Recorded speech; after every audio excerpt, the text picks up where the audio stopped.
الحمد لله نحمده ونستعينه ونستغفره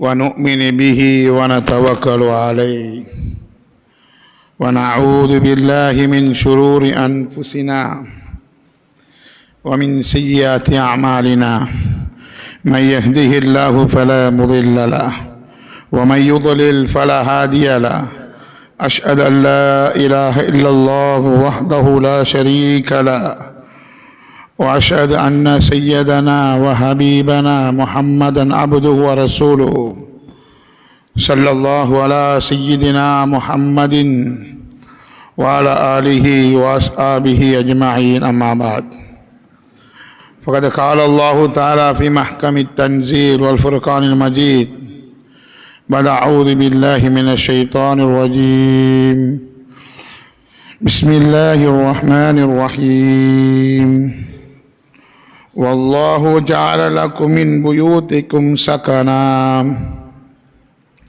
وقال أيضا يا أيها الذين آمنوا قوا أنفسكم وأهليكم نارا وقودها الناس والحجارة صدق الله مولانا العظيم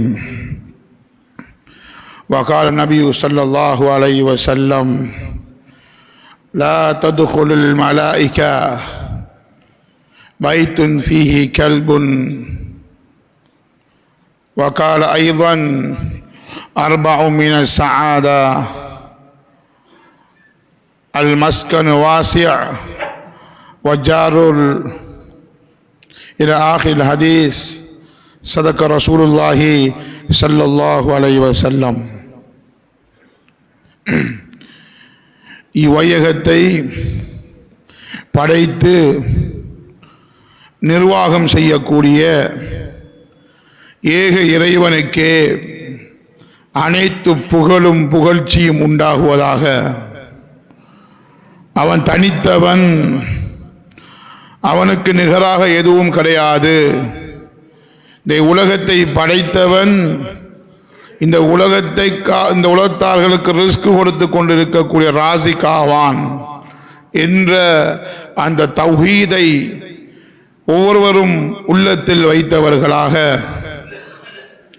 இந்த ஏகத்துவ பணியை மக்கள் மயப்படுத்துவதற்கு கடைசியாகவும் ரஹ்மத்தாகவும் அனுப்பப்பட்ட சத்திய தூதர் சர்தார் ஆலம் முஹம்மது முஸ்தபா ஸல்லல்லாஹு அலைஹி வஸல்லம் அவர்கள் மீது அல்லாஹுடைய சலாத்தும் சலாமும் உண்டாகுவதாக. மேலும் சஹாபாக்கள், தாபிஈன்கள், தாபிஈன்கள், நாதாக்கள், உலமாக்கள், முஃமின்கள், தாயிகள் அனைவர்கள் மீதும் அல்லாஹுடைய ரஹ்மத்தும் மக்ஃபிரத்தும் உண்டாகுவதாக. ஜும்மாவுடைய தினத்தில் அல்லாஹ்வுடைய கட்டளை யா அய்யுஹல்லதீன ஆமனூ இதா நூதிய லிஸ்ஸலாத்தி மின் யௌமில் ஜும்ஆ ஃபஸ்அவு இலா திக்ரில்லாஹ். ஈமான் உள்ளவர்களே, ஜும்மாவுடைய நாளில் அல்லாஹ்வுடைய அதான் குத்துபாவுடைய சத்தம் உங்களுக்கு கேட்டுவிட்டால் பள்ளியின் பக்கம் விரையுங்கள், வியாபாரத்தை விட்டு விடுங்கள் என்ற அல்லாஹுடைய கட்டளையை ஏற்று அல்லாஹுடைய இறை இல்லத்தில் வந்திருக்கும் அல்லாஹ்வின் இறை விசுவாசிகளே, சகோதரர்களே, வாழ்க்கையில் எல்லா கட்டத்திலும் எல்லா சூழ்நிலைகளிலும் எங்கிருந்த போதிலும் யாருடன் இருந்த போதிலும் தக்வாவை, இறை அச்சத்தை வாழ்க்கையின் குறிக்கோளாக ஆக்கிக் கொள்ளும்படி முதல் அடியேனுக்கும் அப்பால் உங்களுக்கும் வன்மையுடன் வசியத் என்ற மரண சாசனம் கூறுகிறேன். அல்லாஹ்வின் இறை விசுவாசிகளே, சகோதரர்களே, அல்லாஹு தஆலா இவ்வையகத்தை படைத்து இந்த வையகத்தில் ஒரு சிறந்த, ஒரு கண்ணியமான ஒரு வஸ்துவாக அல்லாஹ் மனித இனத்தை அல்லாஹ் தேர்ந்தெடுத்திருக்கிறான். குல்லு பனி ஆதம் கர்ரம்னல் ஆதம் ஆதம் அலைஹிஸ்ஸலாத்து வஸ்ஸலாம் அவங்களுடைய பிச்சலங்களை நான் கண்ணியப்படுத்தி வைத்திருக்கிறேன். அன்பார்ந்தவர்களே, இந்த கண்ணியத்துக்குள்ளும் குந்தும் கைர உம்மா உஹ்ரிஜத் லின்னாஸ், வெளியாக்கப்பட்ட சமுதாயத்தில் நீங்க தான் சிறந்த சமுதாயம் என்று அல்லாஹ் குர்ஆனில் உம்மத்துல் முஹம்மதியாவை அல்லாஹ் கூறுகிறான். அந்த உம்மத்தில் முஹம்மதியாவுடைய அந்த உம்மத்தில் அல்லாஹ் என்னையும் உங்களையும் ஆக்கியதற்கு அல்லாஹ்வுக்கு மிகவும் சுக்ர் செய்ய கடமைப்பட்டிருக்கிறோம். அன்பார்ந்தவர்களே, உலகத்தில் நாம் வந்திருக்கிறோம். இந்த உலகத்துடைய நோக்கம் என்ன? நாம் அல்லாஹ்வுடைய கட்டளையை ஏற்று அல்லாஹ்வுடைய நியமத்துகளை நியமத்தாக கருதி அந்த நியமத்துக்கு சுக்ர் செய்து அந்த நியமத்தை நாம் அந்த நியமத்தின் மூலமாக சொர்க்கத்தை அடைவதுதான் நம்முடைய நோக்கமாக இருக்கிறது. அன்பார்ந்தவர்களே, அதே போன்று நாம் அந்த நியமத்தை நியமத்தாக கருதாமல் அந்த நியமத்தை வைத்து சொர்க்கத்துக்குரிய அமலை நாம் செய்யாமல் இருந்தால் அல்லாஹ் என்னையும் உங்களையும் குடும்பங்களையும் பாதுகாக்கணும். நரகம் என்ற ஒரு சுட்டரிக்கும் நெருப்புக்குள் அல்லாஹ் நம்மளை போட போகிறான். அன்பார்ந்த சகோதரர்களே, இந்த இரண்டு விடயத்துக்குள்ளும் நாம் நல்லவர்களாக அல்லாஹ்வுக்கு விருப்பமானவர்களாக வாழ வேண்டும் என்றால் குர்ஆன் சொல்லுகிறது, யா அய்யுஹல்லதீன ஆமனூ கூனூ மஅஸ் ஸாதிகீன், ஈமான் உள்ளவர்களே நீங்கள் நல்லவர்களுடன், உண்மை பேசக்கூடியவர்களுடன், சிறந்தவர்களுடன், அல்லாஹ்வை பயப்படக்கூடியவர்களுடன், அல்லாஹ்வை அச்சம் கொள்ளக்கூடியவர்களுடன், அல்லாஹ்வுடைய கட்டளையை எடுத்து நடக்கக்கூடியவர்களுடன், அல்லாஹ்வுடைய கட்டளையை எடுப்பதற்கு நாம் எதையெல்லாம் யார் உதவியாக எது உதவியாக இருக்குமோ அதனுடன் நீங்கள் சேர்ந்து கொள்ளுங்கள். சாதித்தின் உண்மையாளனாக நல்லவனாக மாறினால் மாத்திரம்தான் உயர்தரமான சொர்க்கத்தை நாம் அடைய போகிறோம். இந்த உயர்தரமான சொர்க்கத்தை அடைவதாக இருந்தால் இந்த சூழல் சிறந்த ஒரு சூழலாக அமைத்துக் கொள்ள வேண்டும். அதிலும் குறிப்பாக நாம் தற்போது உலகத்தில் வாழ்வது, நல்ல சூழலை காண்பதெல்லாம் மிகவும் குறைவான ஒரு காலத்தில் வாழ்ந்து கொண்டிருக்கிறோம். திரும்புற பக்கமெல்லாம் ஃபித்னாவுடைய பாவத்தை தூண்டக்கூடிய உலகத்தில் வாழ்ந்து கொண்டிருக்கிறோம். இந்த நேரத்தில் தான் முஹம்மது முஸ்தபா ஸல்லல்லாஹு அலைஹி வஸல்லம் சொன்னார்கள், மன் தமஸ்ஸக பிசுன்னதி இந்த ஃபசாதி உம்மதி, உம்மத்துகள் ஃபசாதில பாவத்தில ஒழுக்கமில்லாத செயல்களில் ஈடுபட்டு கொண்டிருக்கக்கூடிய தருணத்தில் என்னுடைய சுன்னாவை, என்னுடைய வழிமுறையை, என்னுடைய கட்டளையை யார் எடுத்து நடக்குகிறார்களோ அவர்களுக்கு 100 ஷஹீதுடைய நன்மை என்றார்கள். அந்த காலத்தில் தான் நாம் வாழ்ந்து கொண்டிருக்கிறோம். இந்த காலத்தில் நாம் ஆக்கிக் கொள்ள வேண்டியது என்னென்றால், என் சூழலை, நான் வாழும் சூழலை சீராக்கணும். நல்ல சூழலாக, சிறந்த சூழலாக. அன்பார்ந்தவர்களே, அது நாம் என்னுடைய பெற்றோர்கள் பாடசாலையில் தொடங்கி என மரணம் வரைக்கும் என சூழல் சிறப்புக்குரிய சூழலாக அமைத்துக் கொள்வதன் மூலமாகத்தான் நான் சொர்க்கவாதியாக மாறப்போகிறேன். இதற்கு மாற்றம் சூழல் மோசமான சூழலாக இருக்கிறது. ஆரம்பத்திலிருந்து நான் தேர்ந்தெடுத்த பாடசாலையிலிருந்து அல்லாஹ்வை மறுக்கக்கூடிய, அல்லாஹ்வின் கட்டளை எடுக்காத, அல்லாஹ் தடித்த விடயத்தை தவிர்த்து வாழாத, அல்லாஹ்வுடைய கட்டளை எடுக்காத ஒரு சூழலுக்குள் நாம் அகப்பட்டுக் கொள்வோமே ஆனால் அல்லாஹ் பாதுகாக்கணும். அன்பின் சகோதரர்களே, நம்முடைய இறுதி முடிவு ஒரு கெட்ட முடிவாக ஆகிவிடும். அன்பாண்டவர்களே, இந்த சூழலை நாம் எங்கிருந்து ஆரம்பிக்க வேண்டும் என்றால், முதலாவது என்னுடைய வீட்டுடைய சூழல் சீராகணும். வீட்டு சூழல் தான் மெயின்.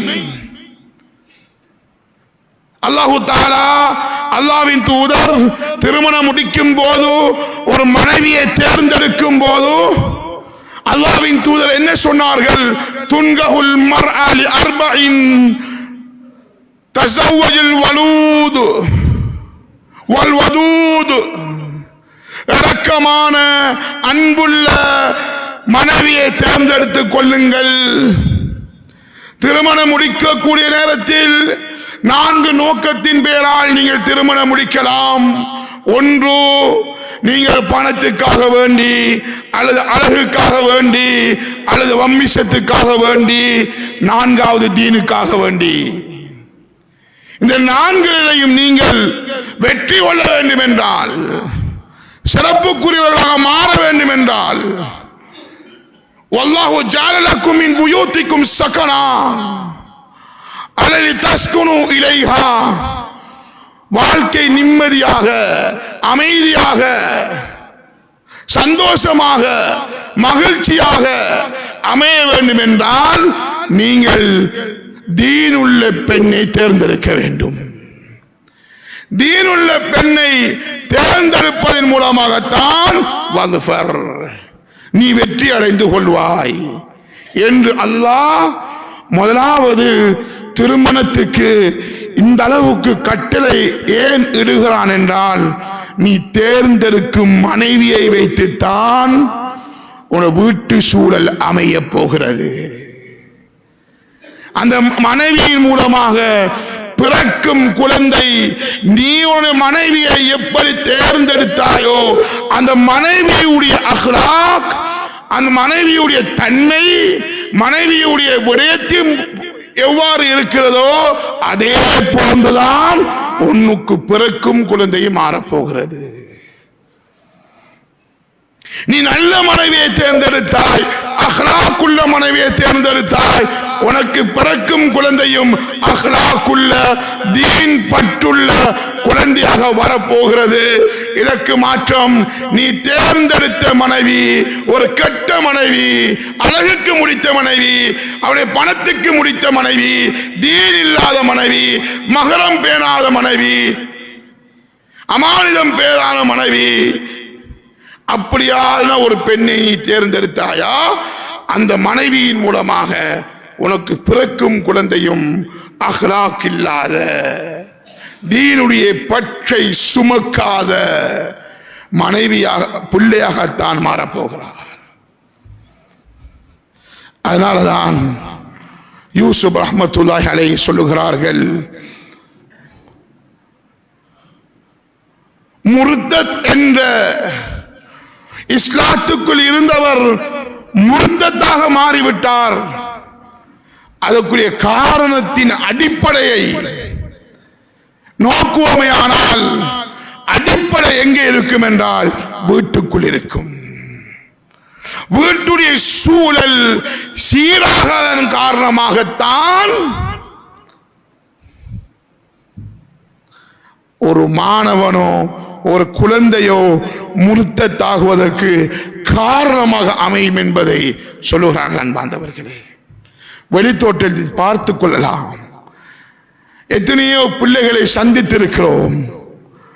ஏன் மகன் இந்த பாவத்தை செய்கிறாய், ஏன் இந்த ஒரு விடயத்தை செய்தாய் என்று கேட்டதற்கு அந்த பிள்ளைகளுடைய வாயிலிருந்து வரக்கூடிய ஒன்றே ஒன்று என்ன, என வீட்டு சூழல் அப்படித்தான் அமைந்தது. என வாப்பா எனக்கு தீனையும் மார்க்கத்தையும் படித்து தரல, என வீட்டு சூழல் கெட்ட சூழலாகத்தான், ஷைத்தான் பியத்துல் ஷைத்தானியா, ஷைத்தானியத்துடைய சூழலாகத்தான் என் வீடு இருந்தது. என் உம்மா இருந்தால், என்னுடைய வாப்பா இருந்தார்.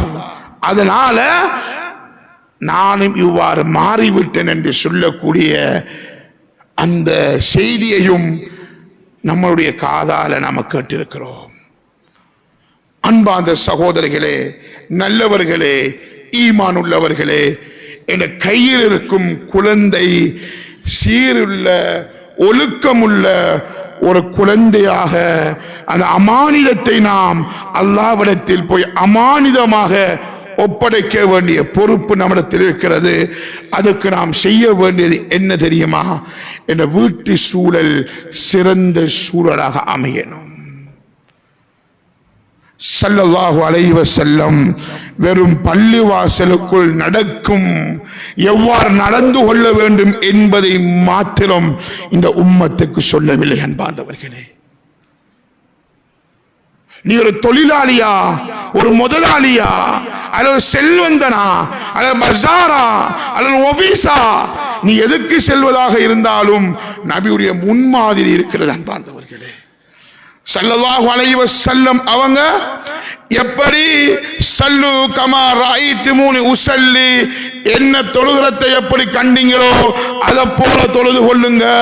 ஹுது அன்னி மனாசிக்கக்கும், ஹஜ்ஜுடைய நேரத்தில் ஹஜ்ஜுடைய கடமையை பார்த்து பாடமாக்கி கொள்ளுங்க, இதை போல செய்து கொள்ளுங்க என்று எப்படி சொன்னாங்களோ அதே போல ஸல்லல்லாஹு அலைஹி வஸல்லம் ஒரு பஜாரில் எப்படி நடக்கணும் என்பதையும் சொன்னார்கள். பஜாரில் மாத்திரம் அல்ல, ஒரு வீட்டுக்குள் ஒரு கணவனும் மனைவியும் எப்படி வாழ வேண்டும் என்பதை சொன்னார்கள் ஸல்லல்லாஹு அலைஹி வஸல்லம். அதனாலதான் சொன்னார்கள், கைருக்கும் கைருக்கும் அஹ்லிக்கும், உங்களை சிறந்தவங்க உன வீட்டுக்குள் நல்ல பேர், உன மனைவி இடத்தில் நல்ல பேர் எடுத்தவர் தான் உங்களிடத்தில் சிறந்தவர் என்று சொல்லிட்டு சொன்னார்கள். ஆனா கைருன் அஹ்லி, நான் என் குடும்பத்தில் சிறந்தவனாக இருக்கிறேன் என்ற இந்த உம்மத்தில் எந்த ஒரு தலைவரும் சொல்லாத ஒரு விடயத்தை சொன்னார்கள், நான் என்னுடைய குடும்பத்தில் சிறந்தவனாக இருக்கிறேன் என்பதை. ஸல்லல்லாஹு அலைஹி வஸல்லம் மரணிக்கும் போது 9 மனைவிமார். அன்பார்ந்தவர்களே, ஸல்லல்லாஹு அலைஹி வஸல்லம் ஹிஜ்ரி 10 மரணிக்கிறாங்க. அன்னை ஆயிஷா ஹிஜ்ரி 58 மரணிக்கிறாங்க.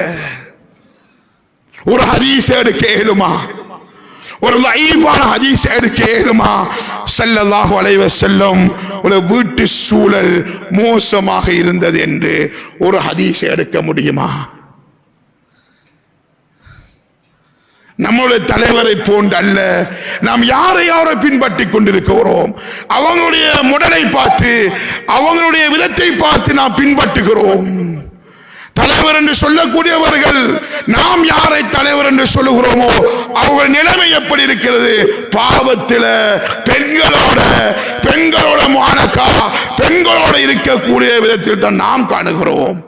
ஆனா முஹம்மது ஸல்லல்லாஹு அலைஹி வஸல்லம் ஒரு வீட்டுடைய சூழல் எப்படி அமையணும் என்பதையும் நமக்கு படிச்சு தந்திருக்கிறாங்க. அன்பார்ந்தவர்களே, அதற்கு சொன்ன மிக முக்கியமான ஹதீஸ் ஒன்றுதான் ஸல்லல்லாஹு அலைஹி வஸல்லம் சொன்ன ஹதீஸ், கைருக்கும் கைருக்கும் அஹ்லிக்கும் வன கைருன் லி அஹ்லி.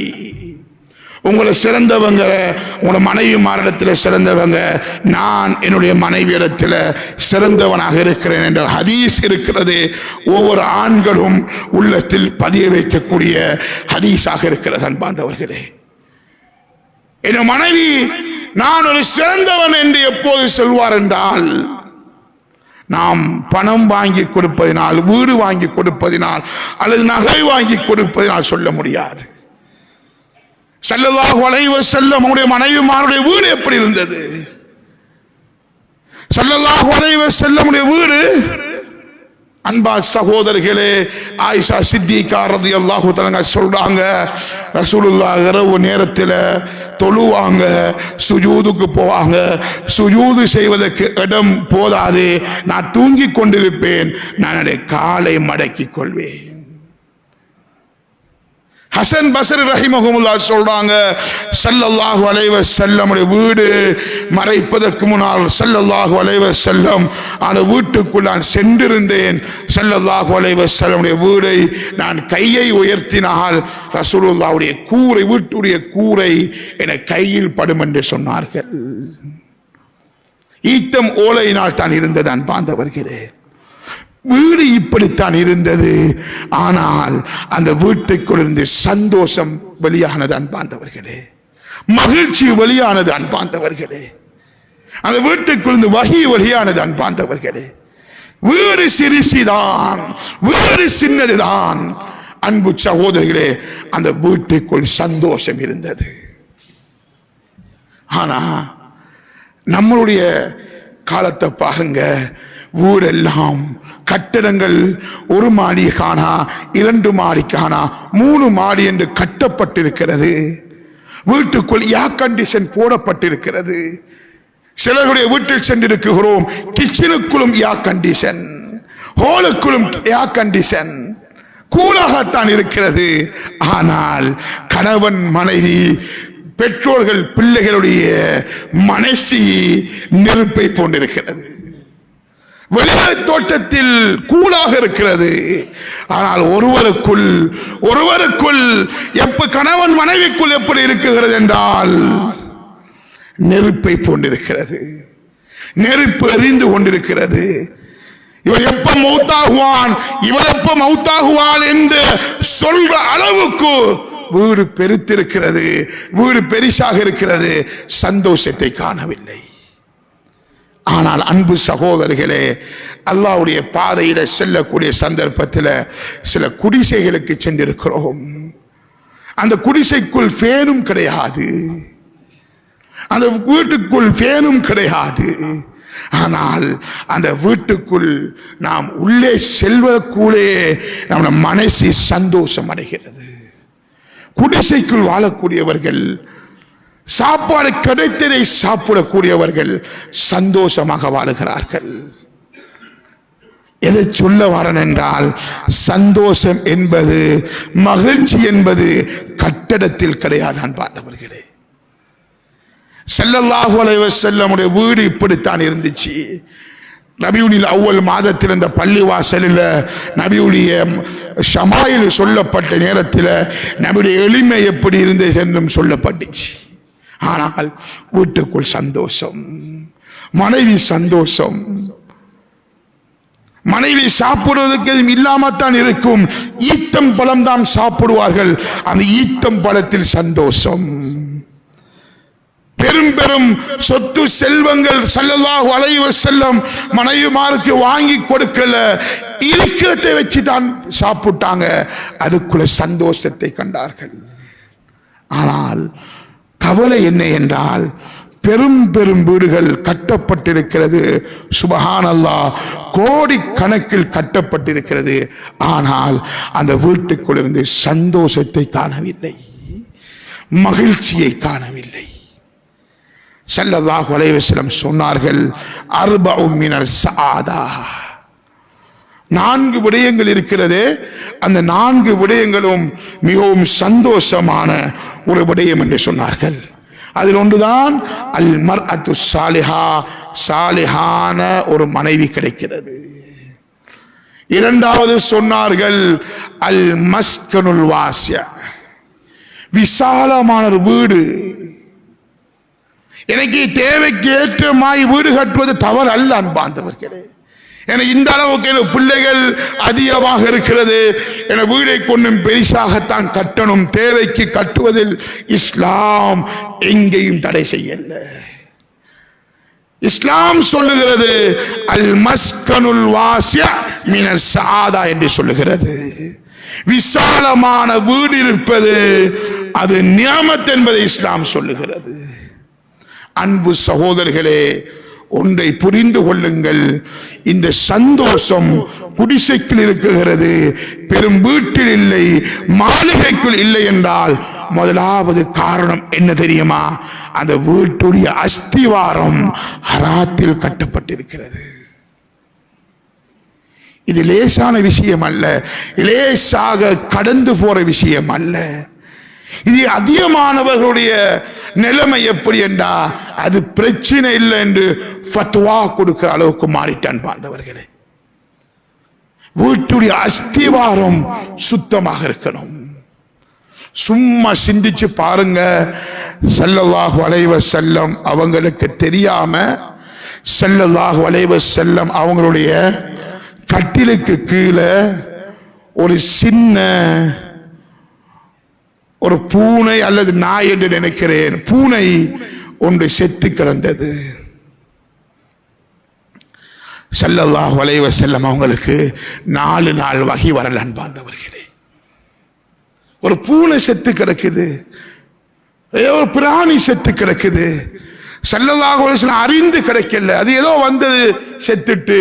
ரசூலுல்லாஹ்வுடைய கட்டிலுக்கு கீழே ஸல்லல்லாஹு அலைஹி வஸல்லம் அவங்களுக்கு 4 நாள் வகி வரலான்னு பார்த்தவர்களே, சிந்திச்சு பாருங்க.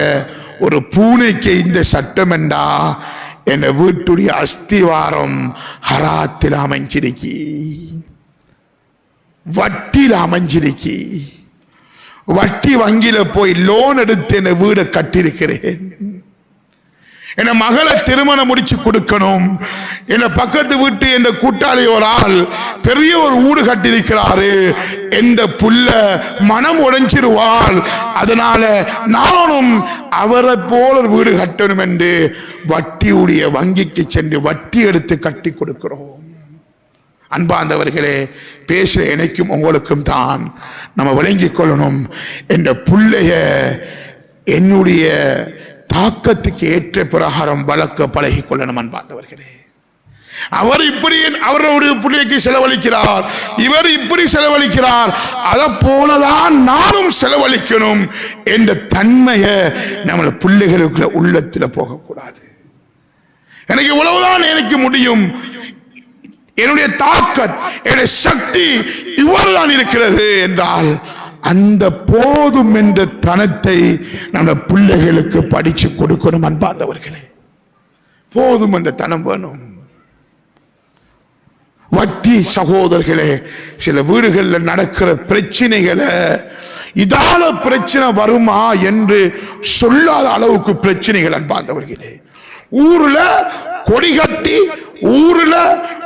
ஊரு பூராக வலிமா கொடுத்து கல்யாணம் நடந்த சில வீடுகள்.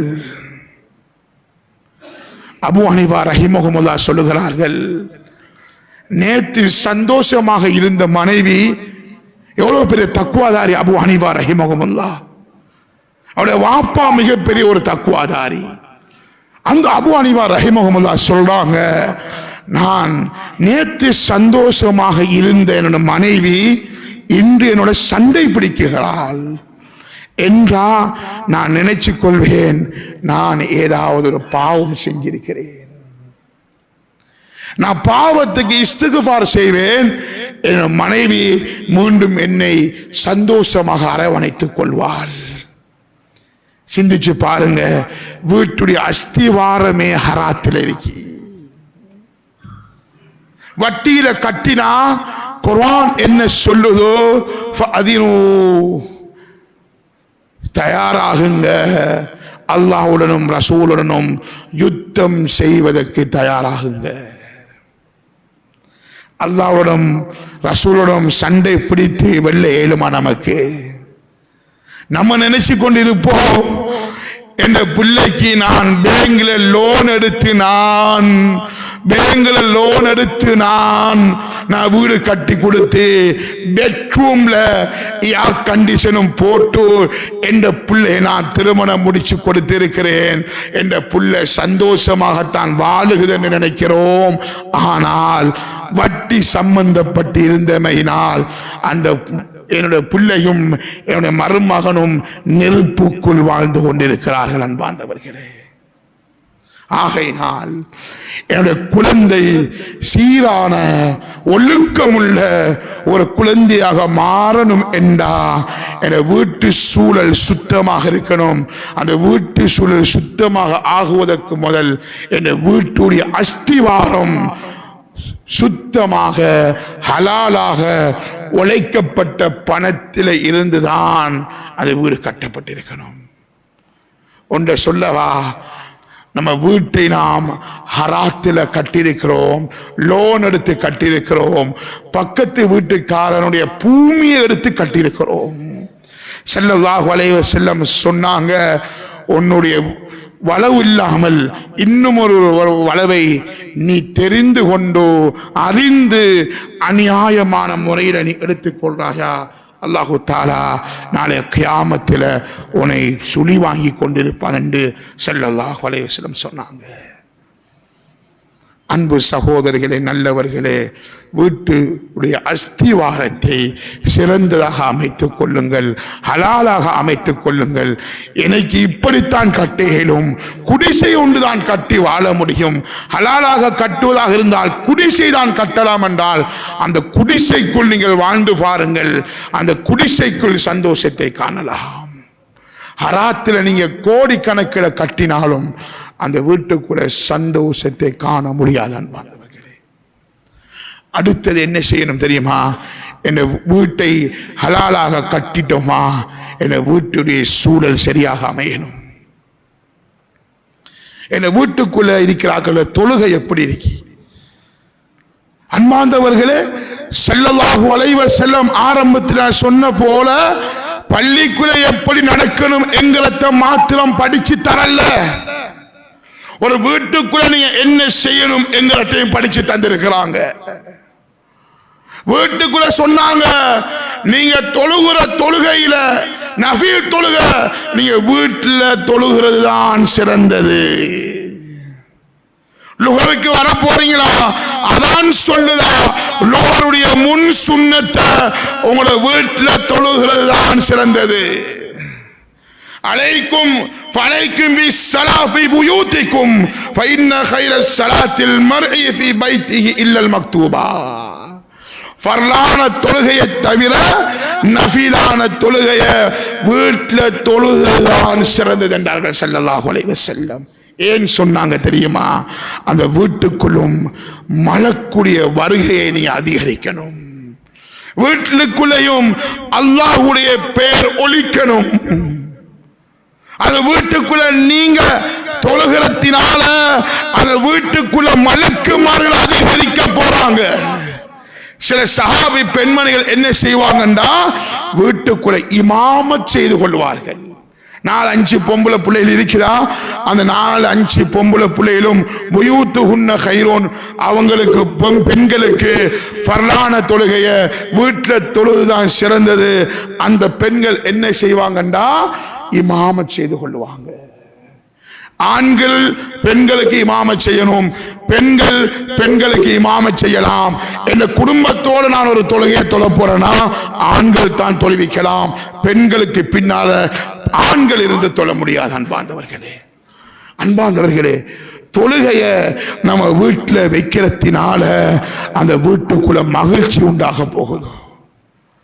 சிலாக்களை ஊட்ட சுன்னத்தான தொழுகை என்ன, ஃபர்து தொழுகையும் இல்லை. ஸல்லல்லாஹு அலைஹி வஸல்லம் அவங்க ஒரு வீட்டுக்கு துஆ செஞ்சாங்க. ஹதீஸை நல்லா கேளுங்க. ஒரு வீட்டுக்கு துஆ செஞ்சாங்க.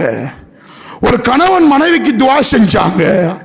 கணவன் மனைவிக்கு ஸல்லல்லாஹு அலைஹி வஸல்லம் துஆ செஞ்சா ரஹமத்துக்கு துஆ செஞ்சாங்க, அல்லாஹ்வுடைய ரஹமத் கிடைக்கணும் என்று துஆ செஞ்சாங்க. ஏன் செஞ்சாங்க? அந்த ரஹமத்துக்கு செஞ்சது அந்த வீட்டுக்குள்ளும் ரஹமத்தாக மாறும். யார்? ஸல்லல்லாஹு அலைஹி வஸல்லம் சொன்னாங்க, ரஹிமல்லாஹு ரஜுலன், அல்லாஹு தஆலா இந்த ஆணுக்கு ரஹமத் செய்வானாக. எந்த ஆண் தஹஜ்ஜுத் தொழுக எழும்பி தொழுகிறாரு, எழும்பி தொழுகிட்டு மனைவி பக்கத்தில் தூங்குறா, மனைவியை தட்டுறாரு, மனைவி எழும்பல்ல, மனைவிக்கு லேசாக தண்ணீரை எடுத்து தொளிக்கிறாரு, அந்த மனைவியையும் தொழ வைக்கிறாரு. அதே போல மனைவி எழும்புறா, தொழுகிறா, கணவன் தூங்குறாரு, கணவனை தட்டுகிறா, அவர் எழும்பல்ல, அந்த மனைவி தண்ணீரை எடுத்து கணவனுக்கு தொளித்து அந்த கணவனை எழுப்பி அந்த கணவனையும் தொழுவிக்கிறா. 2 பேரும் தொழுகிறாங்க. இந்த கணவன் மனைவிக்கு ஸல்லல்லாஹு அலைஹி வஸல்லம் அவங்க ரஹ்மத்துக்கு துஆ செஞ்சாங்க. அன்பானவர்களே, எங்க தொழுகிறாங்க? வீட்டுல தொழுகிறாங்க. வீட்டுல ரஹ்மத்துக்கு துஆ செஞ்ச அர்த்தம் என்ன? அந்த வீட்டுக்குள்ள ரஹ்மத் உண்டாக போகுது. நீ ஒரு ஹதீஸ் ஒரு சம்பவத்தை சொல்றேன் கேளுங்க.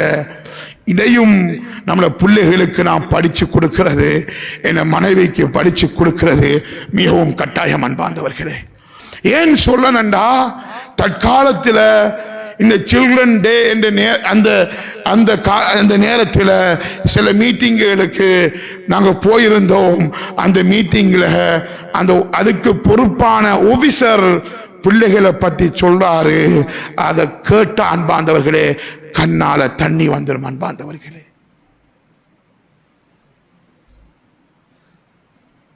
கண்ணால தண்ணி வந்துடும். என்ன காரணம் என்றா, அந்த பிள்ளைகளுக்கு ஒழுக்கம் சொல்லி கொடுக்கப்படல. அதிகமான பெற்றோர்களுடைய நிலைமை எப்படி இருக்கு தெரியுமா? என்ன புள்ள படிச்சா போதும், என்ன புள்ள படிச்சு ஒரு டாக்டர் ஆனா, ஒரு இன்ஜினியர் ஆனா, ஒரு கிராஜுவேட் முடிச்சா போதும், அது எப்படி முடிச்சாலும் பிரச்சனை இல்லை. அன்பார்ந்தவர்கள், இதை தடை செய்யல.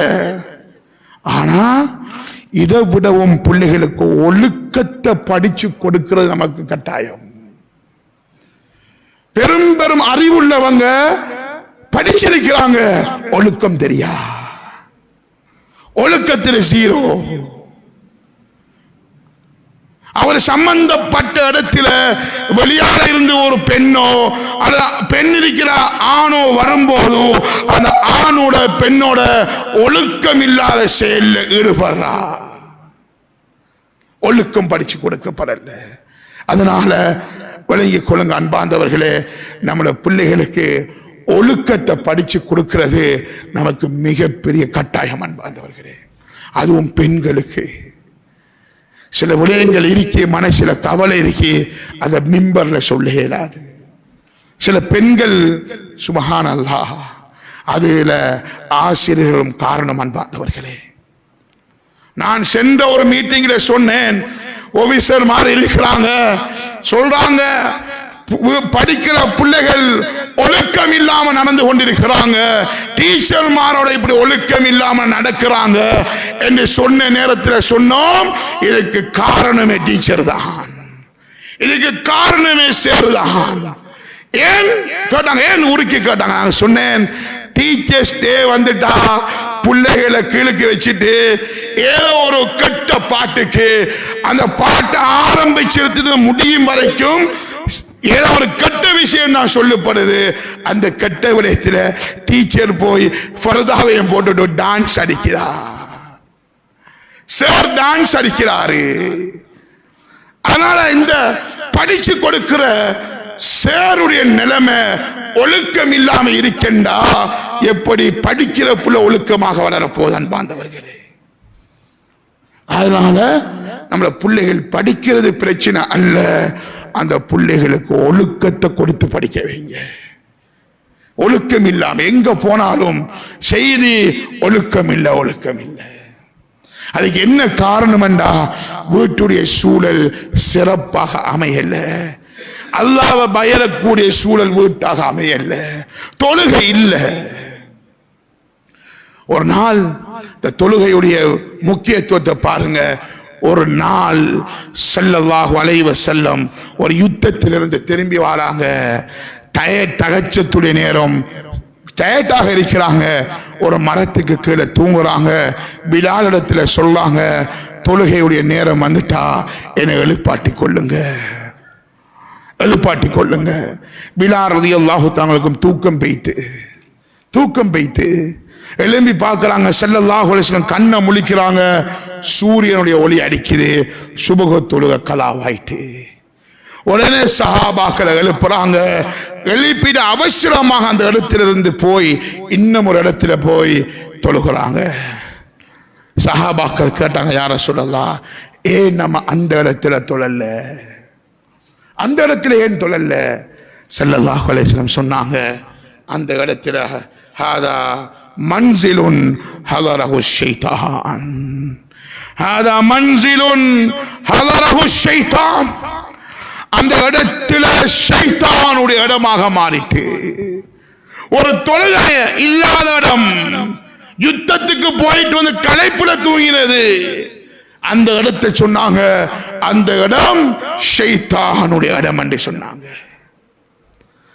இந்த ஹதீஸை வச்சு சும்மா யோசித்து பாருங்க. என்ன மனைவிட்ட தொழுகை இல்லை, பிள்ளைட்ட தொழுகை இல்லை, பெண் பிள்ளைகள்கிட்ட தொழுகை இல்லை, எனக்கு தொழுகை இல்லை, வீட்டுக்குள்ள சந்தோஷம் எப்படி வரப்போகுது? மனைவியினால எப்படி சந்தோஷம் வரப்போகுது? ஏன் தெரியுமா? வீட்டுக்குள்ள ஷைத்தான் கல்யாணம் முடிச்சு புள்ள பெற்று குடும்பத்தோட ஷைத்தான் வாழ்ந்து கொண்டிருக்கிறான். குடும்பத்தோட ஷைத்தான் வாழ்ந்து கொண்டிருக்கிறான். அதனால அந்த ஷைத்தான் என்ன சந்தோஷமாக வாழ விடாம இருக்கிறான் அன்பார்ந்தவர்களே. ஆக நான் உறுதி எடுங்க, இந்த ஜும்மாவில் இருந்து எங்கட புள்ள தொலை வைக்கணும், தொலை வைக்கணும். அந்த நேரத்தில் ஒரு குறிப்பிட்ட அதிகமான பயானில் சொல்லப்பட்ட ஒரு விடயம்தான், சில பிள்ளைகள் ஜும்மாவுக்கு மாறல.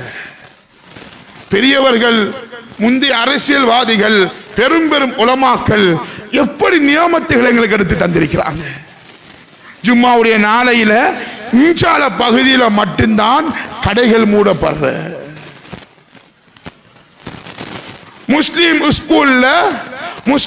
ஸ்கூல்ல நேரத்துக்கு 11 மணிக்கோ 11:30 ஸ்கூலை கலைக்கணும். சேர்மாருக்கும் பிரின்சிபல்மாருக்கும் பிள்ளைகளுக்கு ஒழுக்கத்தை கொடுக்கணும் என்ற சிந்தனை இல்லையே. ஏதோ சிலபஸ் முடிக்கிற சிந்தனை தான் இருக்கு. சிலபஸ் முடிச்சிடணும். அன்பார்ந்தவர்களே, நம்மள பிள்ளைகள் ஜும்மாவுக்கு நேர காலத்துல வரணும். நம்மள பிள்ளைகள் எப்படி ஜும்மாவுக்கு வருதுண்டா, கொஞ்சம் நேற்றையால பின்னுக்கு திரும்பி பாருங்க. இந்த எலெக்ஷன் நடக்கிற நேரத்தில், எலெக்ஷன் மீட்டிங் நடக்கக்குள்ள கொஞ்சம் பேர் இப்படி கையை கட்டி நின்று கொண்டு பார்த்து கொண்டிருப்பாங்க. அதை போலதான் சிலாக்கள் ஜும்மாவுக்கு வர 5 நிமிஷம் ஜும்மா கூடிட்டா அவங்க தான் ஃபேஸ்புக்லேயும் எழுதுகிற. எலெக்ஷன் மீட்டிங்ல நிக்கிறத போல நின்றுட்டு ஜும்மா கேட்கிற. நல்ல விஷயம் உள்ளத்துக்குள்ள போனா தானே நல்ல விஷயத்தை செய்யணும் என்ற ஆசை வரும். அன்பார்ந்தவர்களே, அன்பு சகோதரர், ஆகையால உறுதி எடுங்க. முதலாவது, என் வீட்டுக்குள்ள தொழுகை என்கிறது என் வீட்டுக்குள்ள இருக்கணும். இரண்டாவது முக்கியமான விடயம்தான், என் வீட்டுக்குள்ள குர்ஆன் ஓதப்படணும். குர்ஆன் ஓதப்படணும். லா தஜ்அலூ புயூத்தகும் குபூரா. உங்களை வீடுகளை ரசூலுல்லாஹ்வுடைய வழிகாட்டல பாருங்க. உங்களை வீடுகளை நீங்க மக்பராக்களை போன்று ஆக்கி கொள்ளாதீங்க. குர்ஆன் எந்த நேரமும் மக்பராவுக்குள்ள குர்ஆன் ஓதப்படாது. அதை போல உங்களை வீடுகளையும் குர்ஆன் ஓதாத வீடாக ஆக்கி கொள்ளாதீங்க. நீங்க குர்ஆன் ஓதாம இருக்கிறீங்களா? அந்த குர்ஆன் ஓதாம இருந்தா அந்த வீட்டுக்குள்ள ஷைத்தான் போகிறான். நம்ம உறுதி எடுக்கணும். என்ன உறுதி எடுக்கணும் என்றா, ஸல்லல்லாஹு அலைஹி வஸல்லம் சொன்னாங்க, எந்த வீட்டுல சூரத்துல் பக்ரா ஓதப்படுகிறதோ அந்த வீட்டுல ஷைத்தான் விரைஞ்சு ஓடிடுவான். ஷைத்தான் அங்க தங்க இயலாது. சூரத்துல் பக்ரா ஓதப்படுற வீட்டுல ஷைத்தான் இருக்க இயலாது. அப்ப நம்ம உறுதி எடுக்கணும். குறைஞ்சது ஒரு 10 நாள் 15 நாளைக்குள்ளேயே என் வீட்டுல ஒரு சூரத்துல் பக்ரா ஓதப்படணும். வெறும் 2.5 ஜுஸ் தான் அன்பார்ந்தவர்களே. அதுக்கு நம்ம மௌலையுமான கூட்டிக் கொண்டு ஓதணுமான்னா ஷரத்து இல்லை. நம்ம 5 பேர் இருக்கிறோமா, பிரிச்சு கொடுத்தா நான் நினைக்கிறேன் 20, 40, 50 பக்கம் தான் இருக்கும் குர்ஆனில். நம்ம பிரிச்சு கொடுக்க பாப்பா ஒரு ஒரு ஒரு ஒரு 5 பக்கத்தை ஓதுற, உம்மா ஒரு 5 பக்கம், பிள்ளைகளுக்கு 10 பக்கத்தை பிரிச்சு கொடுத்துட்டா சூரத்துல் பக்ரா ஓதி முடிஞ்சு அந்த தண்ணீர் ஊதி எடுக்கிறோமா, அந்த தண்ணீரை எடுத்து நம்ம தொளிக்கிறோமா, அல்லாஹு தஆலா அந்த வீட்டுக்குள்ள ஷைத்தானே இருக்க மாட்டான் அன்பார்ந்தவர்களே. ஆனா ஸல்லல்லாஹு அலைஹி வஸல்லம் சொன்னாங்க, சூரத்துல் பக்ரா ஓதப்படுற வீட்டுக்குள்ள ஷைத்தான் தங்கியிருக்க மாட்டான் அன்பார்ந்தவர்களே. குர்ஆனை எப்ப தூக்கினேன், குர்ஆனை எப்ப தூக்கினேன்? நாங்க படிக்கிற காலத்துல எங்களை வயசுல இருக்கிறவங்க இருப்பீங்க, உம்மா வாப்பா படிப்போ ஏதோ ஒரு பக்கம் இருந்தாலும் மக்ரிபுடைய நேரம் வந்துட்டா ஒரு பக்கமாவது குர்ஆன் ஓதணும். அந்த காட்சி இல்லை அன்பார்ந்தவர்களே. கேரளாவில் நான் படிக்கிற நேரத்தில் ஒரு மஸ்ஜிதுக்கு போயிருந்தேன். அந்த மஸ்ஜிதுல ஒரு 50-60 வாலிப பிள்ளைகள் மக்ரிபுடைய நேரம் முடிஞ்சதோட குர்ஆன் எடுத்து ஓதுறாங்க. நம்ம மக்ரிபுடைய நேரம் நாடகம் பார்க்கறதுக்கு தான் நேரம், பிக் பாஸ் பார்க்கறதுக்கு தான் நேரம். எப்ப நம்ம குர்ஆனை என்ற புள்ள எடுத்து ஓதினேன்? ஞாபகம் இருக்கா? ஒரு காலம் இருந்துச்சு, பெற்றோர்கள் எந்த அளவுக்குண்டா இப்பயும் வயசு போனவங்க இருக்கிறாங்க. வெள்ளிக்கிழமை அந்த விடுகிற வெள்ளிக்கிழமை சுபஹுக்கு சஜதாவுடைய சூரத் ஓதப்படணும். சஜதா செய்யாட்டி அல்லது வார ஹஸ்ரத் ஒரு அவசரமாக வந்தாரு, அவர் சஜதாவை ஓத மறந்துட்டாரு, அவர் சஜதாவை ஓதாம தொழுவிச்சாரா, சில பெரியவர்கள் என்கிட்ட கேட்டிருக்கிறாங்க, தொழுவ கூடுமா என்று. ஏன் சிலாக்கள உள்ளத்துல அது சஜதா ஓதப்படணும், அது கட்டாயம் வாஜிப்னு நினைச்சிருக்கிறோம். ஆனா ஷரியத்தில் வாஜிப் அல்ல. ஆனா உள்ளத்துக்குள்ள வந்திருக்கு, வியாழக்கிழமை வெள்ளிக்கிழமை இரவு நம்ம சுபவுக்கு போனா சூரத்து சஜதா ஓதப்படணும், சுஜூது செய்யணும்னு நினைச்சிருக்கிறோம். நல்ல விஷயம். அத போல ஒரு காலத்தில் இருந்துச்சு, வியாழக்கிழமை வந்தா சூரத்தில் கௌஃப் என்கிறது அந்த வீட்டில் ஓதப்படணும். சூரத்தில் கௌஃப் ஓதப்படாம அந்த வீட்டில் தூங்கிடுவாங்கண்டா பெற்றோர்கள் அடிச்சு எழுப்பி ஓத வைப்பாங்க. சூரத்துல் கௌஃப் ஓதணும். நம்ம ஓதக்குள்ளே பார்க்கிற சில பெற்றோர்கள் என்ன செய்வாங்கன்னா, நம்ம டிமி கூட்டிடுவோம் என்று சொல்லி சூரத்துல் கௌஃப் ஓதும் வரைக்கும் நம்மள பக்கத்தில் இருந்து அவங்களும் கேட்டுக்கொண்டிருப்பாங்க. அந்த காட்சி எல்லாம் எங்க சகோதரிகளே? அவன் எப்படி சந்தோஷத்தை காணலாம்? படிப்புன்னு போனா மட்டும் சொர்க்கம் போக ஏறா? எத்தனை வாலிபர்கள் மரணிச்சு கொண்டிருக்கிறாங்க. அண்மையிலையும் இந்த மிம்பர்ல ஓதின ஆலி மௌத்து 38 வயசு அன்பார்ந்தவர்களே. அவருடைய வயசை பார்த்தா அவரு இருந்து 38 வயசு வரைக்கும் அவர் தீனோட தான் கழிச்சிருக்கிறார். படிக்கிற காலத்திலையும் அப்படித்தான்.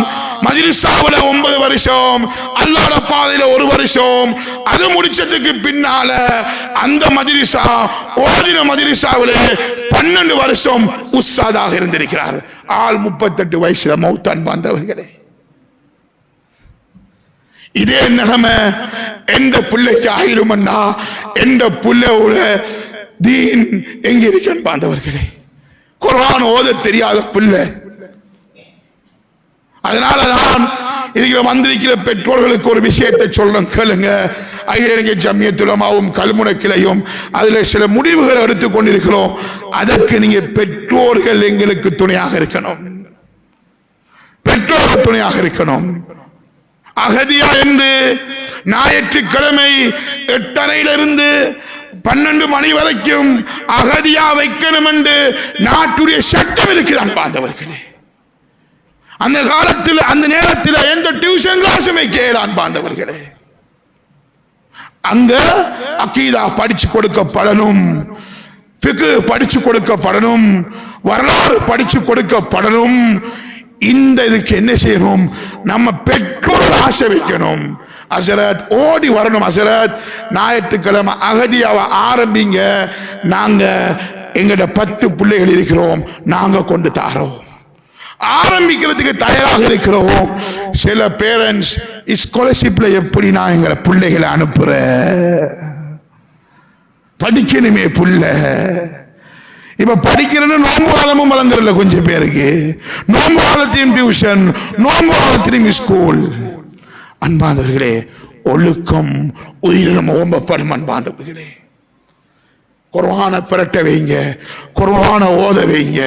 என்ற புள்ளட உள்ளம் அப்பதான் சிறந்த உள்ளமாக, மிருதுவான உள்ளமாக மாறும். அன்பாந்தவர்களே, குர்ஆன் ஓதப்படாத உள்ளம், அல்லாஹ்வுடைய திக்ர் செய்யப்படாத உள்ளம் கல் நெஞ்சமாகத்தான் இருக்கும். அன்பாந்தவர்களே, இந்த கல் நெஞ்சம் நீக்கப்படணும் என்றா என்ற புள்ள குர்ஆன ஓதணும். அன்பாந்தவர்களே, மக்ரிபுடைய நேரம் ஆயிட்டா ஒரு காலம் சுப்ஹானல்லாஹ் குர்ஆனுடைய சத்தம். அன்பாந்தவர்களே, இப்ப பிள்ளைகள் போனிலையும் அதிலையும் பாவத்தில் மூழ்கி கொண்டிருக்கி. ஒரு காலம் இருந்துச்சு, ஒரு காலம். இப்ப வீட்டுக்குள்ள இருக்கிற ஒவ்வொரு அறைக்குள்ளும் பாவம் நடந்து கொண்டிருக்கிறது. அல்லாஹ்வை பயந்து கொள்ளுங்க. பெற்றோர்கள் நமக்கு பொறுப்பு இருக்கி, கடமை இருக்கி. நாமும் அல்லாஹ்ட்ட போய் சொல்லணும், நானும் அல்லாஹ்ட்ட போய் சொல்லணும், அல்லாஹ் என்ற புள்ளையை நான் சிறப்பாகத்தான் வளர்த்தேன் அல்லாஹ், நீ தந்த அமானியத்தை நான் சரியாகத்தான் நான் செஞ்சேன் அல்லாஹ், அந்த அமானியத்தை சரியாக போய் கொடுக்கணும். அன்பார்ந்தவர்களே, குர்ஆனை ஓத வைங்க, மக்ரிபுடைய நேரமாய் நான் ஓத வைங்க. வியாழக்கிழமை சூரத்துல் கௌஃப் இருக்கிறது, சுப்ஹானல்லாஹ், அதுல சொல்லப்படுற சம்பவங்களை தமிழால் எடுத்து பாருங்க. அன்பார்ந்தவர்களே, என்ன சொன்னாங்க ஸல்லல்லாஹு அலைஹி வஸல்லம்? காலம் நெருங்கி கொண்டிருக்கிறது. 10 அந்த சூரத்துல் கௌஃபுடைய 10 ஆயத்தை யார் பாடமாக்குறாங்களோ தஜ்ஜாலுடைய ஃபித்னாவுல அந்த பாதுகாப்பு அடைவாங்க. தஜ்ஜாலுடைய ஃபித்னாவுல அந்த பாதுகாப்பு அடைவாங்க. ஆகையால் அன்பு சகோதரர்களே, உறுதி எடுங்க, என்ற புள்ள என்ற வீட்டு சூழல் சீராக அமையணும், அமைதியாக அமையணும், சந்தோஷம் வெளியாகணும் என்றா என்ற வீட்டு சூழலில் நான் குர்ஆன் ஓதப்படணும். அடுத்த ஒரு முக்கியமான விடயம் என்ன தெரியுமா? நம்ம அதிகமானவங்க இது பெரிய ஒரு அமலாக கருதுறல்ல, ஒரு சின்ன அமலை நினைச்சிருக்கிறோம். அந்த சின்ன அமலை நம்ம செய்யாம போனத்தினால ஷைத்தான் அந்த வீட்டுக்குள்ள வர போறான். அன்பார்ந்தவர்களே, ஸல்லல்லாஹு அலைஹி வஸல்லம் ஓரண்டுக்கும் வழிகாட்டி இருக்கிறாங்க. டாய்லெட்டுக்குள்ள போறீங்களா? டாய்லெட் என்கிறது ஷைத்தான் தங்கும் இடம். அல்லாஹும்ம இன்னி அஊது பிக மினல் குபுஸி வல் கவாயிஸ்.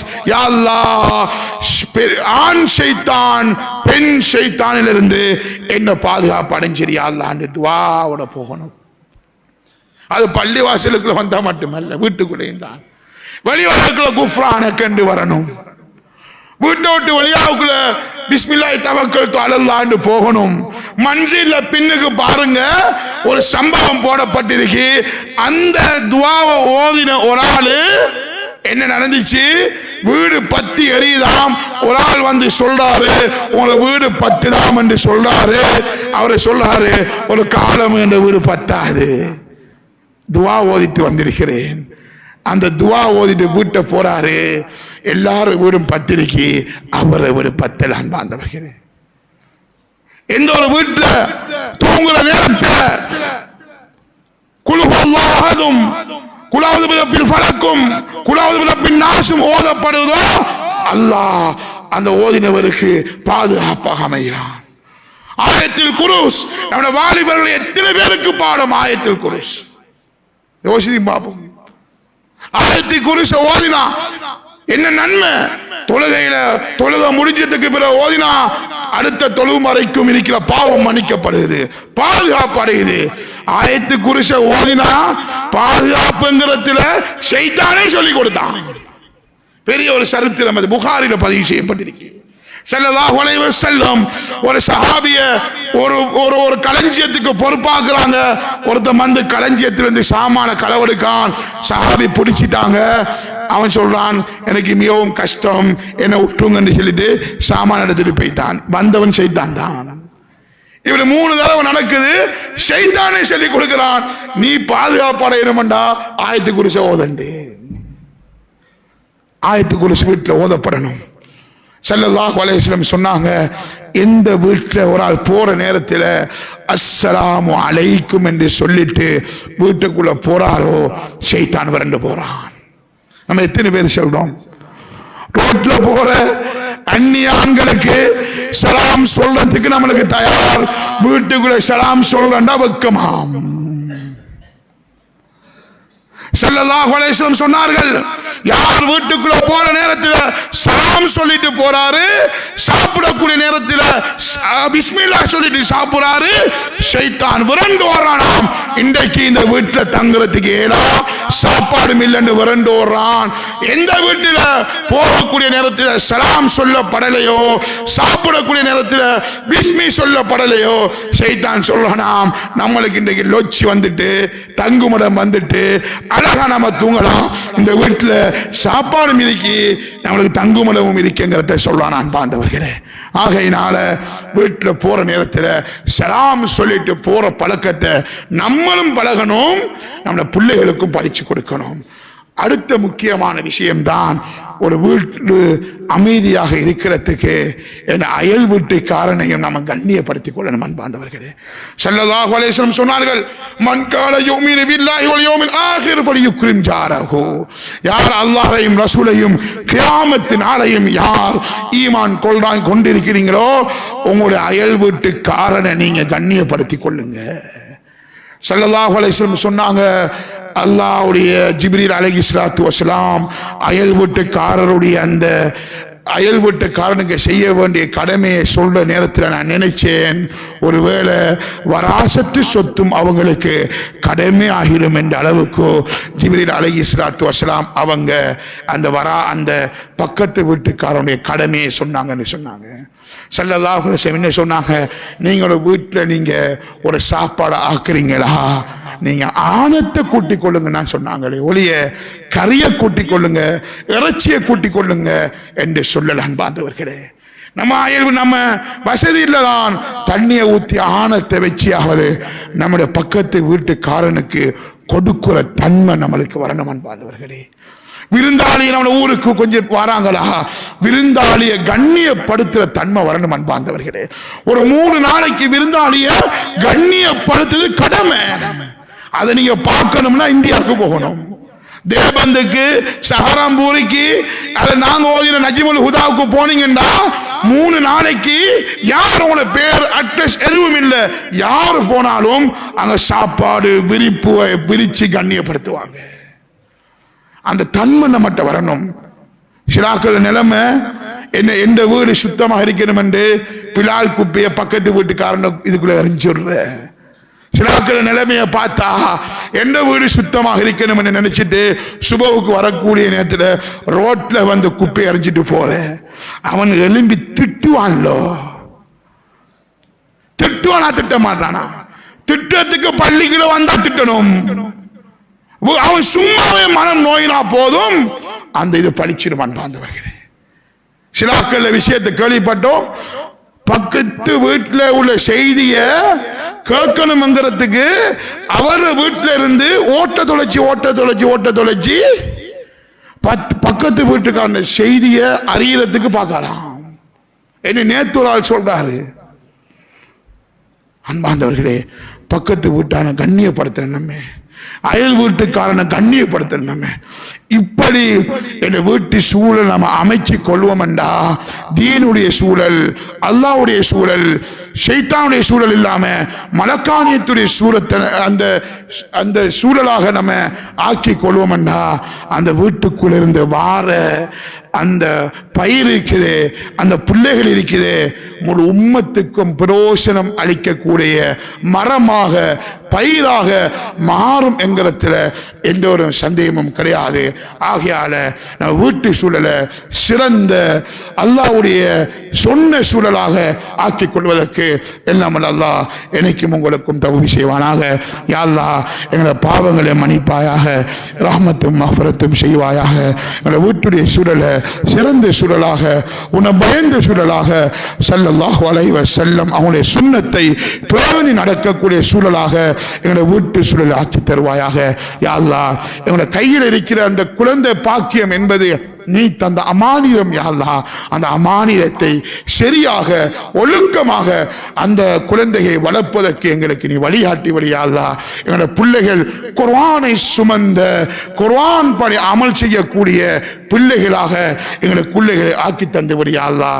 ரப்பே ரஹ்மானே, பலஸ்தீனுடைய மக்களை நீ பாதுகாத்திரியா அல்லாஹ், அமைதியை கொடுத்திரியா அல்லாஹ், நிம்மதியை கொடுத்திரியா அல்லாஹ். அவர்கள் எந்த சாப்பாடை தடை செஞ்சாலும் அந்த பூமியில நீ மரியம் அலைஹிஸ்ஸலாத்து வஸ்ஸலாம் அவங்களுக்கு நீ உணவளித்த ரப்பு யா அல்லாஹ். அதே போல உணவளித்திரியா அல்லாஹ். சிறார்களுக்கு விடுதலை கொடுத்திரியா அல்லாஹ். அந்த சிறார்களை பாதுகாத்திரியா அல்லாஹ். நீ இரக்கமான ரப்பு யா அல்லாஹ். எங்களை விடவும் பல மடங்கு இரக்கமான ரப்பு யா அல்லாஹ். அந்த காசா மக்களை பாதுகாத்து விடியா அல்லாஹ். எங்களால் துவா மாத்திரம் தான் செய்ய முடியும் யா அல்லாஹ். எங்கள் துவாக்களை கபூல் செஞ்சிரியா அல்லாஹ். அனைத்து துவாக்களையும் கபூல் செஞ்சிரியா அல்லாஹ். வாஹிர தஅவானா அனில் ஹம்துலில்லாஹி ரப்பில் ஆலமீன். அல்ஹம்துலில்லாஹி ரப்பில் ஆலமீன்.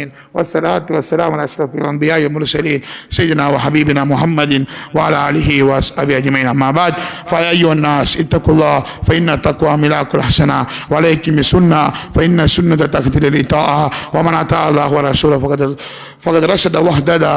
وإياكم البدعة فإن البدعة تهدي إلى المعصية، ومن يعص الله ورسوله فقد ضل وغوى. وعليكم بالصدق فإن الصدق ينجي، وإياكم الكذب فإن الكذب يهلك. وعليكم الإحسان فإن الله يحب المحسنين. ولا تقنطوا من رحمة الله فإنه أرحم الراحمين. ولا تحبوا الدنيا فتكونوا من الخاسرين. فقد قال الله تعالى في محكم التنزيل والفرقان المجيد بعد أعوذ بالله من الشيطان الرجيم بسم الله الرحمن الرحيم قل هو الله أحد الله الصمد لم يلد ولم يولد ولم يكن له كفوا أحد. بارك الله لنا ولكم في القرآن العظيم، ونفعنا وإياكم بذكر الحكيم، فاستغفروه فإنه هو الغفور الرحيم.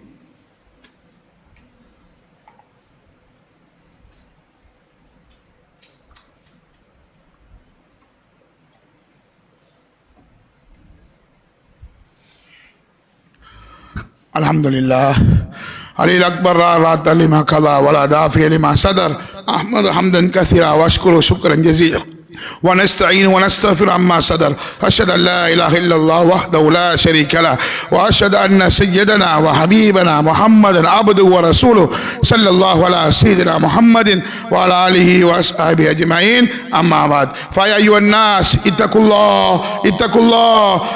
الله حق تقاته، ولا تموتون إلا وأنتم مسلمون، واعتصموا بحبل الله جميعا ولا تفرقوا. ومن شذ في الجماعة شذ في السكر. وعليكم باتباع السنة واجتناب البدع، فإن السنة تهدي إلى الجنة، والبدعة تهدي بصاحبها إلى النار ذات الوقود والشرر. إن أحسن الحديث كتاب الله، وخير الهدي هدي محمد صلى الله عليه وسلم، وشر الأمور محدثاتها، وكل محدثة بدعة، وكل بدعة ضلالة، وكل ضلالة في النار. فقد قال الله تعالى في محكم التنزيل والفرقان المجيد بعد أعوذ بالله من الشيطان الرجيم بسم الله الرحمن الرحيم إن الله وملائكته يصلون على النبي يا أيها الذين آمنوا صلوا عليه وسلموا تسليما.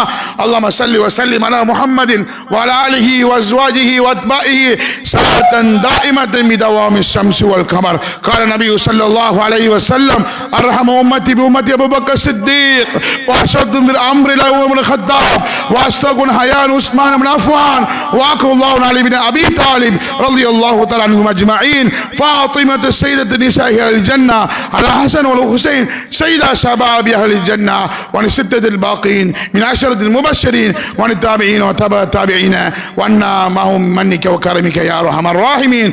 اللهم اغفر لنا وللمؤمنين والمؤمنات والمسلمين والمسلمات. اللهم اغفر لنا وللمؤمنين والمؤمنات والمسلمين والمسلمات. اللهم اجرنا من النار، اللهم اجرنا من النار، اللهم اللهم اجرنا من النار اللهم لا تشبه خلقنا بالنار فإنها بئس المسوى وبئس القرار ربنا اغفر لنا ولإخواننا الذين سبقونا بالإيمان ولا تجعل في قلوبنا غلا للذين آمنوا ربنا إنك رؤوف رحيم إن الله يأمر بالعدل والإحسان وإيتاء القربى وينهى عن الفحشاء والمنكر والبغي يعظكم لعلكم تذكرون فاذكروا الله يذكركم ولذكر الله تعالى أعلى وأجل وأتم وأكبر والله يعلم ما تصنعون.